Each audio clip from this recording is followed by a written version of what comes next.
जय श्री कृष्णा, राधे राधे।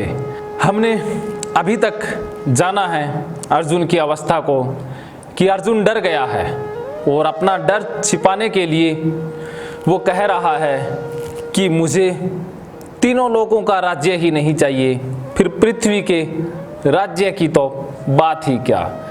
वास्तव में अर्जुन अपने डर को छिपाने के लिए तर्क दे रहा है, लॉजिक दे रहा है। हम भी अपने डर को, अपनी अक्षमता को, अपनी कमजोरियों को छिपाने के लिए बहुत से तर्क देते हैं। अधार्मिक लोग ही ज़्यादा धार्मिक होने का दिखावा करते हैं। कोई बहुत ज़्यादा इंसान धार्मिक बनने की कोशिश करे, ज़बरदस्ती धार्मिक होने की कोशिश करे, तो समझ जाइएगा अंदर अधर्म बैठा हुआ है। क्योंकि मेरा मकसद है आप तक सच्चा मनोविज्ञान पहुंचाना। अर्जुन और श्री कृष्णा के माध्यम से जिंदगी का गहनतम मनोविज्ञान आप तक पहुंचाना, गहनतम ज्ञान आप तक पहुंचाना। ये जनार्दन, धृतराष्ट्र के पुत्रों को मारकर हमें क्या प्रसन्नता होगी, इन आतताइयों को मारकर तो हमें पाप लगेगा। देखिए, कोई इंसान पाप की बात करता है तो ऐसा नहीं है कि वो कोई बहुत ज़्यादा पुण्य आत्मा है या उसके अंदर कोई अध्यात्म उतर आया है, वो कोई मुनि हो गया है।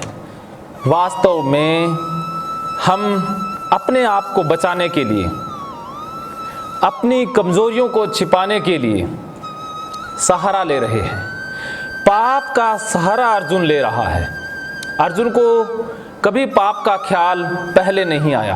जब उसने हजारों लोगों को मारा था, विराट के युद्ध में उसने इन्हीं सभी के खिलाफ अकेले युद्ध लड़ा था और बहुत सारी लड़ाइयाँ अर्जुन ने लड़ी है। बहुत सारे योद्धाओं को, वीरों को, राक्षसों को उसने मारा है, लेकिन पहले ख्याल पाप का कभी नहीं आया। पहले तो उसने कभी नहीं कहा कि पाप लगेगा, इनको मारकर क्या प्रसन्नता होगी।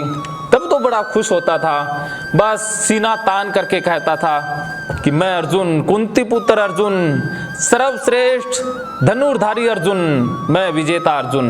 लेकिन आज उसको पाप का ख्याल आ रहा है, आज उसको प्रसन्नता की बात सूझ रही है। ऐसा नहीं है कि उसके अंदर पुण्य प्रवेश कर गया है। वास्तव में अर्जुन पाप का सहारा ले रहा है। अर्जुन भाग जाना चाहता है, अर्जुन युद्ध से हटना चाहता है, अर्जुन युद्ध छोड़ना भी चाहता है, लेकिन खुद के ऊपर लांछन भी नहीं लेना चाहता कि अर्जुन कायर था, भाग गया। वो तीसरा रास्ता अपना रहा है कि किसी न किसी तरह से कृष्ण को कन्विंस करवा दें, बस कृष्ण के सामने तर्क रख दें और फिर कृष्णा अपने आप सबको कहेंगे कि भाई युद्ध लड़ते कैसे, युद्ध में तो पाप हो जाता, हम तो बहुत पुण्य आत्मा हैं, पाप करते ही नहीं हैं। बस वो कृष्ण के सामने शास्त्रों की बातें रख रहा है कि बस कृष्ण कन्विंस हो जाएं और उसे कह दें कि चलो चलते हैं, छोड़ो युद्ध, किसी को मारने की जरूरत नहीं है, पाप करने की जरूरत नहीं है, बस चलेंगे, जंगल में बैठेंगे। लेकिन अर्जुन जंगल में बैठकर भी शांत होने वाला नहीं है, क्योंकि अर्जुन के मन के सत्य में पाप नहीं है। अर्जुन कोई धर्मात्मा नहीं है, अर्जुन कोई ब्राह्मण नहीं है जो पाप की, पुण्य की बात करेगा। अर्जुन मन से, कर्म से क्षत्रिय है। उसके मन के सत्य में युद्ध है, उसके मन के सत्य में क्षत्रियता है। अगर वो युद्ध छोड़ करके भाग भी गया, जंगल में भी चला गया, वहां भी धनुष बाण से पक्षियों का, फलों का निशाना लगाएगा, वहां भी वो एक सेना निर्मित कर लेगा, वहां भी वो युद्ध ही करेगा, क्योंकि उसके मन के सत्य में युद्ध है। युद्ध के अलावा उसे और कोई भाषा आती भी नहीं है। तो अर्जुन युद्ध से हटने और कृष्ण को कन्विंस करवाने के लिए पाप शब्द का सहारा ले रहा है। वास्तव में पाप क्या है, पाप कैसे लगता है, पता अर्जुन को भी नहीं है। बस उसने तो सुना हुआ है, बस उसने बहुत सारी बातें सुन ली है, शास्त्रों को उसने पढ़ा है। जब गुरु द्रोण से वो शिक्षा प्राप्त कर रहा था तो बहुत सारी औपचारिक शिक्षा उसकी हुई, उसमें धर्म का भी ज्ञान था, तो वहाँ पर उसने पाप के विषय में जान लिया। वही जानकारी अब वो कृष्ण के सामने रख रहा है। हमने भी पाप के बारे में सुना ही होता है, रियलिटी में पता नहीं है कि क्या पाप है क्या पुण्य है।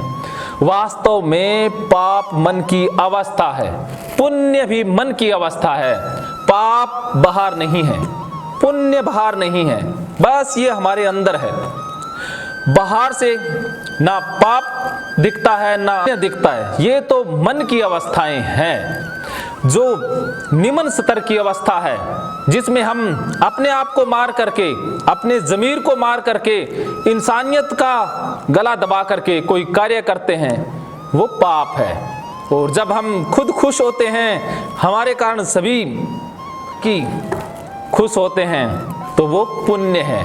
बस हंसी, आनंद, चैतन्यता की अवस्था पुण्य की अवस्था है। दुख, दर्द, परेशानी, चिंता, घबराहट, डर, उदासी, ये अवस्था पाप की अवस्था है।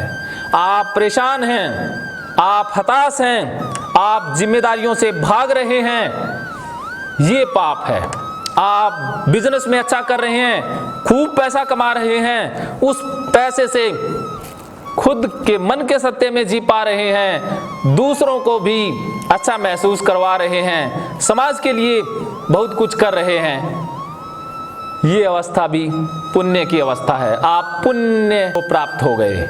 आप कोई कला दिखा रहे हैं, कुछ भी कर रहे हैं जिसमें आप खुश हैं, आपके आसपास वाले मानवता का आप भला कर रहे हैं, आप उस समय पुण्य की अवस्था में हैं। आप खुद दुखी हैं, दूसरों को भी परेशान कर रहे हैं, पाप की अवस्था में हैं। बस पाप पुण्य मन की दो अवस्थाएं हैं, सच्चाई यही है। पाप पुण्य का फैसला पहले किया ही नहीं जा सकता है। अभी जो आपको पाप नजर आएगा वो आने वाले दिनों में पुण्य हो जाता है। जो अभी पुण्य दिखता है वो किसी समय पाप था, आगे भी पाप हो जाएगा। एक समय में कोई प्रथा पाप मानी जाती थी, आज वो पुण्य बन गई है। पहले जो पाप लगता था आज पुण्य हो गया है। सती प्रथा कभी पुण्य माना जाता था, आज पाप है। बहुत सारी बलि की प्रथाएं और बहुत सारी पुरानी प्रथाएं जिनको पुराने समय में पुण्य से जोड़ा हुआ था, आज पाप कहते हैं। वास्तव में पाप पुण्य का अंदाजा पहले लगाया ही नहीं जा सकता है। ये पाप और पुण्य ऑन द स्पॉट है, फैसला ऑन द स्पॉट है। एक किसान जब खेत में कीटनाशक का छिड़काव करता है तो हजारों वायरस कीटाणु मरते हैं। क्या वो पाप कर रहा है या पुण्य कर रहा है?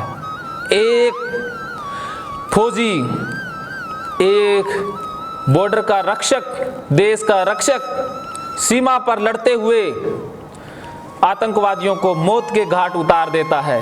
क्या वो पुण्य कर रहा है या वो पाप कर रहा है? आप खुद विचार कीजिएगा। किसान अपने पर्सनल हित के लिए, खुद के स्वार्थ के लिए छिड़काव नहीं कर रहा है। वो कीटनाशकों का छिड़काव अपने पर्सनल हित के लिए नहीं, मानवता का भला कर रहा है, वनस्पति जगत का भला कर रहा है। किसी भी कर्म के पीछे हमारी नियति निर्धारित करती है कि वो पाप है या पुण्य। बस ये मन की अवस्थाएं हैं। हमारी नियति कैसे कर्मों का निर्धारण करती है, कैसे कोई चीज पाप पुण्य होती है, क्या धर्म अधर्म है, ये कृष्ण आगे श्लोकों में बखूबी बताएंगे। क्यों ना हम कृष्ण के साथ चलें। जैसे जैसे कृष्ण अर्जुन के पाप के कंसेप्ट को क्लियर करेंगे, हम पाप के विषय में और अधिक जानेंगे, पुण्य के विषय में भी जानेंगे। हर कंसेप्ट को कृष्ण क्लियर करेंगे। बस इस श्लोक में इतना समझ लीजिए कि हम किसका सहारा ले रहे हैं। क्या हमें पाप का पता है या सिर्फ एक शब्द ही जानते हैं कि पाप हो जाएगा, पुण्य हो जाएगा। रिलीजियस ओसीडी में बहुत सारी मानसिक समस्याएं पाप से जुड़ी होती है कि हमने पाप कर दिया, किसी का हमने नुकसान कर दिया, किसी से हमने संबंध बनाए या कभी हमसे कोई गलती हुई तो वो पाप हो गया, लेकिन हमें पता नहीं है वो हुआ क्या था। हम गिल्ट पाल लेते हैं, हम अपराध बोध के शिकार हो जाते हैं। जितना ज़्यादा उसी घटना के बारे में सोचते रहते हैं, उसी घटना में बार बार आवागमन करते रहते हैं, और ज़्यादा अपराध बोध गिल्ट के शिकार होते रहते हैं और उस अवस्था में जी रहे होते हैं। उस अवस्था का नाम पाप है, उस गिल्ट की अवस्था का नाम पाप है, उस अपराध बोध की अवस्था का नाम पाप है। वास्तव में युद्ध करना पुण्य है। महाभारत का युद्ध बहुत पुण्य वाला युद्ध है। ये समझ में तभी आएगा जब आप कृष्ण के जीवन को समझेंगे। इसके लिए आप गीता के साथ बने रहें, कृष्ण के साथ बने रहें, कृष्ण को आने दें। कृष्ण हर सवाल का जवाब देने वाला है। जय श्री कृष्णा। समस्याएं अनेक, समाधान सिर्फ एक। भागवत गीता थेरेपी कोर्स, अर्जुन से कृष्ण तक। अर्जुन नाम है समस्या का और कृष्ण है हर समस्या का समाधान। फिर चाहे समस्या मानसिक हो जैसे ओसीडी, डिप्रेशन, फोबिया, चिंता, गुस्सा, उदासी, नींद न आना, नेगेटिव व सेक्सुअल विचार आना, मरने व बीमारी का डर, घबराहट, पर्सनल प्रॉब्लम, रिश्तों में तनाव, अकेलापन, बुरी आदतें, प्यार में असफलता, सभी समस्याओं का समाधान है गीता में।